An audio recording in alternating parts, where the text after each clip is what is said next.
Police department. Yes, ma'am. My daughter is missing. I was wondering maybe if she would have a wreck or what was going on. We can't find her, and kids are having a fit. A single mom disappears after dropping off her kids. Her car found wrecked and bloody. But the man who found it, he's acting strange. We're trying to find Danny. Do you have any idea?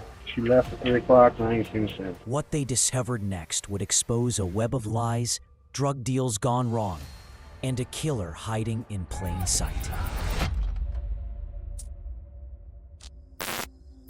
I have been her sister for 29 years. I've never been closer to anybody but her. She's not gonna leave her kids. March 17th, 2016. Danielle Puitt drops her 3 kids at Grandma's house for baseball practice pickup later. She never shows. Her twin sister, Nikki, knows something's wrong immediately. This isn't like Danielle. She's obsessive about her children's schedules.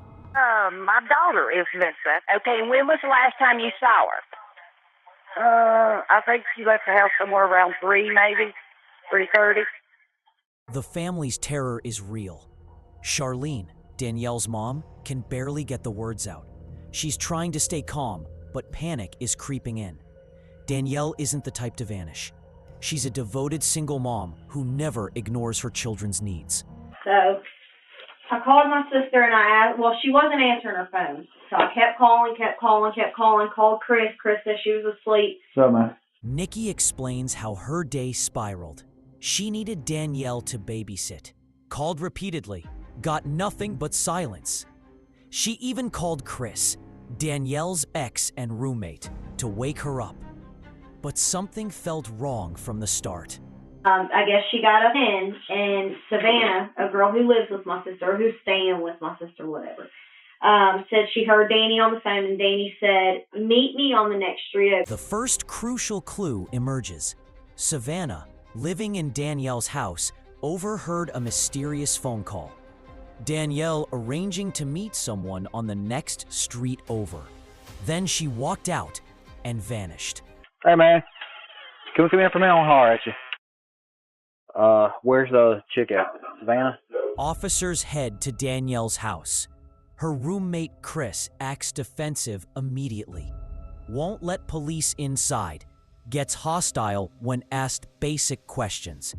His behavior raises red flags. Did you have an ID on you, man? What do you need my ID for? Run you to see if you got any warrants on you, man. I'm coming up here to ask questions and now you want to interrogate me. Chris's attitude is all wrong. Instead of worried cooperation, he's aggressive and evasive. The officer senses something's off, but can't prove anything yet. Why are you being an ass? Because I'm pissed off at what the situation is. Well, how you pissed off at me? I'm trying to find her. Baby, I'll be right back, all right? The next day, SWAT teams search the house with warrants. They're looking for any sign of Danielle, any evidence of foul play. Every room gets turned inside out. Nothing. No blood, no signs of struggle, no trace of where she might have gone. But now, Chris has disappeared too. And Savannah, she's nowhere to be found either. When we got the warrant on the house and we responded, the SWAT team, which I was a part of at that point, went inside the house and cleared it, just hoping to find Danny or Savannah or any other evidence that might lead to finding Miss Pruitt at that time. 2 people who knew Danielle's last movements have both vanished. The investigation is hitting dead ends everywhere they turn. Hey, I just talked to this, her sister. The blue car is at Graham Rec Park. Can you head there? I'm heading there now. Then Chris calls, claiming he found Danielle's car at an auto body shop. When officers arrive, they discover something horrifying that changes everything. Step back from the car, guys, please. I won't touch you. Yeah, just step back. The guy in the hoodie, he popped the trunk just because he's seen all the blood here. Blood smeared across the bumper. Blood inside the vehicle. The trunk has been forced open. This isn't a missing person case anymore. It's become something much darker. Just because he's seen all his blood here. Did you look in something? Family members arrive before police. They've contaminated the scene, but their desperation is understandable. They needed to know if Danielle was inside that trunk. Honestly, I was kind of hopeful that we would find her in there in time, but she wasn't.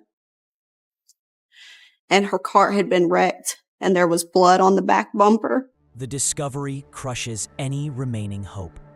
Danielle's car tells a story of violence, but her body isn't there. Someone moved her elsewhere. Hearing her on the phone, walking around the house, and I heard her say, "Meet me on the next street over." Suddenly, Savannah appears at the crime scene. She looks shaken, nervous, but starts revealing details that blow the case wide open. Right before she came to me, she was like, "Savannah, she was like, I only got $400 now, so she had to pay $600 for her kid's baseball." The shocking truth emerges. Danielle was selling drugs to pay for her children's expenses. A single mom pushed to desperate measures by financial pressure. She's sitting on 5 pounds of heroin right now. We need to make sure she's okay. She's not a bad person. She don't go to no club. She don't argue with nobody. This revelation reframes everything. Danielle wasn't just missing. She was involved in dangerous transactions that could have gone horribly wrong. Even after, she came up missing, we rode this street, and I never seen her car right there. Savannah drops another bombshell. The car wasn't there when she passed by earlier. Someone moved it after the fact, then discovered it later. All right, Chris, I know you know why we want to talk to you, right? Detectives bring Chris in for formal questioning. His story about finding the car doesn't add up, and his earlier hostility has them suspicious. Her sister called, so I woke her up and put her on speakerphone so they could talk. Chris explains his version of events, claims he was just sleeping when Nikki called, woke Danielle up, put the call on speaker, says she left to grind out for a minute. The last thing she said to him is, I gotta run out for a minute and I'll be back. His terminology matches the drug dealing revelation, but detectives notice his tone. No genuine concern, just irritation at being questioned. Next morning, I called Jess. Who is she? A girl that I've been messing with. She thought that she seen the car parked down there. Chris claims another woman, Jess, spotted what might be Danielle's car. But his story keeps shifting. Details don't line up with the timeline. I tried kicking the trunk open without touching it because I wanted to make sure she wasn't in it. He describes opening the bloody trunk with no emotional reaction. Just cold calculation. Like he already knew what he'd find. Now I'm feeling like this has turned in from cooperation to interrogation, and I'm getting fairly aggravated. Well, I hate it for you, my friend, because you got a lot of quality issues that I need to talk to you. You're not clearing anything up. The interrogation heats up. Chris gets angry when pressed for details, acts like he's being unfairly targeted, instead of showing concern for a missing woman. Seen blood on the back of it. Well, come give me answers. I'm trying to get the... His reactions are all wrong. Finding blood should trigger panic and fear, not irritation at being questioned about it. I just got off work. I came down exit 5 right there at Taz Martel. Came down, came across the phone, was on the bridge. A different man finds Danielle's shattered phone near a bridge, calls her family to return it. This witness is genuinely helpful and gets cleared quickly. And I got hold of her mom, her sister. They said, "Where's Danielle at?" The phone discovery shifts the investigation's focus. Someone threw her phone away like garbage, trying to eliminate evidence. As we turned the corner, we saw what appeared to be a brown blanket covering something. March 18th. In remote woods, officers find human remains under a brown blanket. The search teams have been combing the area systematically. I see the head right there. Pick the tortoise end up. There's the foot right there. Yeah, she got pink toenail polish on. The identification is immediate and heartbreaking. Pink nail polish, tattoos matching Danielle's description. The worst fears are confirmed. When I peeled back the blanket and saw that we had a human body here, we started seeing tattoos, and the one tattoo of the flower on her upper body. Hair soaked with blood and debris. She'd been dragged through the woods and dumped like trash. Her hair was saturated with blood and leaves and sticks from where she was drugged to the scene. Her jaw was askew from being broken. We had a female come into the office that felt like she had some information about a gentleman that had been at her apartment. A woman comes forward with crucial information that breaks the case wide open. A man visited her apartment the night Danielle vanished, acting suspicious. And this is on Friday evening? Yeah, Friday evening. So he was Are you there sure it was on about 7. Friday evening? No. Wait a second. Was it Thursday, the day the girl went missing? Mm-hmm. Then it was Thursday at 7. He was there about 7. He left about 9 o'clock. Okay. Was he by himself? Mm-hmm. Okay. You remember what he was wearing? Blue jeans and a white tank top. She describes a man asking for clean clothes, staying for hours, then making a strange request before leaving. He said, if anybody asked, I was here at your house at 2 o'clock, since 2 o'clock. He wanted an alibi. But why lie about the time unless he had something terrible to hide? This detail shifts suspicion away from Chris. So he looks in his rear view and he sees a cop. So he starts tripping and he's like, I gotta get off the highway, I gotta get off the highway. And he's like, throw these out. And I was like, what? The same woman remembers another crucial detail. The next day, the man took her for a drive and panicked when he saw police, making her throw clothes out the window. Kind of straight, and he was driving and just reached in between his seats. She describes throwing out jeans, a hoodie, and other clothing items without understanding their significance. Officers race to the location she describes. They find the discarded clothes exactly where she said, with dark stains that look like blood. We get there and we find Sean's clothes of the exit that she states that she threw them out at. We were very lucky to be able to find these clothes and get them as quickly as we did. The man's name, Sean Wakefield, convicted felon on probation with an extensive criminal history, including burglary, theft, and gun charges. Sean Wakefield is a convicted felon. Sean wasn't new to trouble.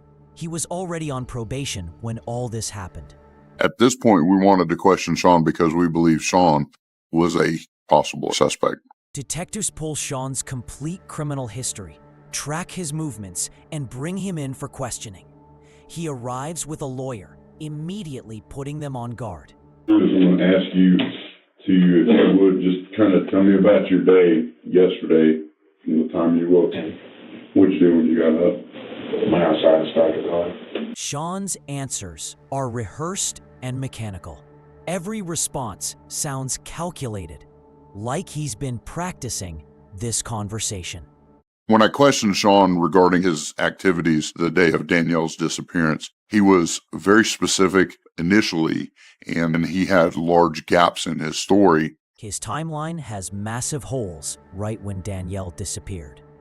He gets vague about crucial hours, deflects specific questions.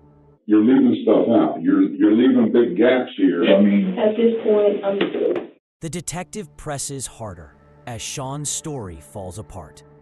His body language screams deception. Nervous glances, deflections, carefully rehearsed answers. Being able to establish that he still had his ankle bracelet on was very important to this case. The breakthrough comes from technology Sean forgot about. His probation ankle monitor tracked every movement with GPS precision. And through the use of GPS monitoring, we were able to track Sean's movement everywhere he had gone. The data places him at the auto body shop where Danielle's car was found. He picked that location because he thought it had no cameras. We're able to identify businesses and residents and different locations that had cameras. What Sean didn't know was the construction site next door had security cameras pointing toward the auto shop. When we find this video footage, we are thinking this is it. This is the moment that we're looking at our suspect. Officers review hours of grainy surveillance footage, looking for any sign of movement during the critical time frame. The CCTV showed Danielle's car pulled in to the parking lot, followed by Sean's truck. The footage is grainy, but clear enough. Danielle's car arrives first. Sean's truck follows immediately behind. No logical reason for him to be there. Her silhouette appeared, but then her body jolted. It was at this moment Sean attacked her. The attack happens quickly. Danielle's body jerks as Sean strikes. Then his vehicle slowly pulls away, leaving her dying in the parking lot. More footage shows Sean returning alone, then Danielle's car leaving with him behind the wheel. Traffic cameras miles away confirm he was driving her vehicle. Had you bought drugs from Danielle before? Yeah, previous occasions, yeah. You know what time you called Danielle? I called her at 3:15. I told her, buddy of mine's trying to get some. Even faced with overwhelming evidence, Sean maintains partial lies. He admits knowing Danielle, admits calling her, but denies the murder. At this point, even without Sean's confession, we were very certain that Sean is our person. The evidence is overwhelming. GPS data, surveillance footage, DNA analysis, witness testimony, everything points to Sean Wakefield as Danielle's killer. Detectives piece together the crime. Sean arranged to buy cocaine from Danielle, but planned to rob her instead. When she fought back, he killed her to eliminate the witness. Sean finally gave up. He pled guilty and was sentenced to 57 years in prison. After nearly 2 years of mounting evidence, Sean accepts a plea deal rather than face trial and potential death penalty. Danielle Puett needed $200 for her kids' baseball expenses. That desperation cost her everything. Sean Wakefield was a predator who targeted vulnerable people. He knew she'd meet him alone, knew she couldn't call police if things went wrong.